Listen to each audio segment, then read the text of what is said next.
Was Phoebe an elder? In Romans 16:2, Paul calls Phoebe a prostatus, which unequivocally meant she held a high leadership role in the church and was also an elder.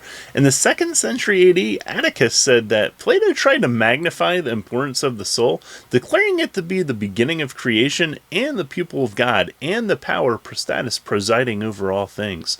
Irene of Athens was the empress of the Byzantine Empire, and an inscription honoring her reign calls her a prostatus. Additionally, several times dunamis and prostatus are used synonymously. Dunamis references such a high level of power, sometimes translated as miracles in the New Testament. In fact, dunamis is the word that dynamite was named after. For a full discussion of this topic, you can watch the longer video, or you can get a copy of my new book, A Biblical Case for Women Pastors, Elders, and Deacons. Was Phoebe a deacon? In Romans 16:1-2, Paul calls Phoebe a diaconess of the church in Centria. Diaconess is the same word Paul used in 1 Timothy 3:8 to outline the position of deacon.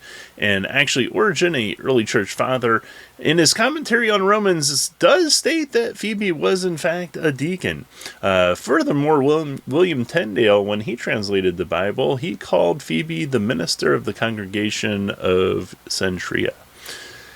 A gravestone inscription found at the Mount of Olives actually says, "Here lies Sophia, the servant bride of Christ, the deacon, the second Phoebe." But here's the thing. If Phoebe wasn't a deacon, this kind of becomes nonsensical. For full discussion on this topic, you can watch the longer video, or you can get a copy of my new book, which is A Biblical Case for Women Pastors, Elders, and Deacons. So one of the claims that the BDAG lexicon makes is that prostatus was used as a technical term with a technical meaning of benefactor. The thing is if you're going to say that prostatus has a technical meaning, which words in the Bible are argued sometimes that they have a technical meaning in the Bible that is different than words outside the Bible, the only way that you get there is if you have a monumental amount of evidence where you just have instance after instance in a particular work or a particular field that shows that that's what that word means, and every time you see it, that's how it's translated. That's the only way you can get a technical meaning. It's very arbitrary, though, what BDAG is saying, because they don't give in any instances of the actual word prostatus meaning benefactor. The only example they gave was prostates, which is the masculine noun cognate of prostatus, which is a feminine noun.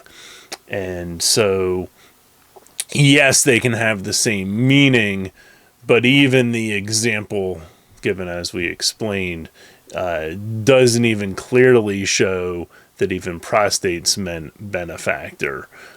So how can you claim it has a technical meaning if you don't have the examples to back it up? Quite frankly, this clearly shows that BDAG was very biased in their translations and their glosses, because if they had done the background work and looked at other translations like I did, that other people did, they weren't done by me. I did like one of the translations in the examples I gave, okay? All the other ones were done by professional translators who had no skin in the game. They weren't trying to prove anything. They were just translating a work the best that they knew how based on their knowledge of Greek. And they came to the conclusion in those specific instances based on context and what they know about the specific work, which is very important, that prostatus meant leader, or a leader who protects, or dunamis, power, very powerful, with synonymous terms such as that.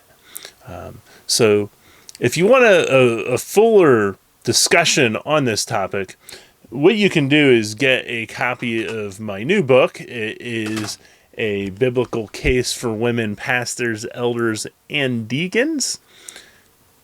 And you can also help out. Subscribe to my YouTube channel. I will be doing videos on a multitude of topics. One is such as this with women in ministry. I'll continue to do videos in that regard. Hit the subscribe note, get notified every time I have a new video coming out, and hope to see you on the next video.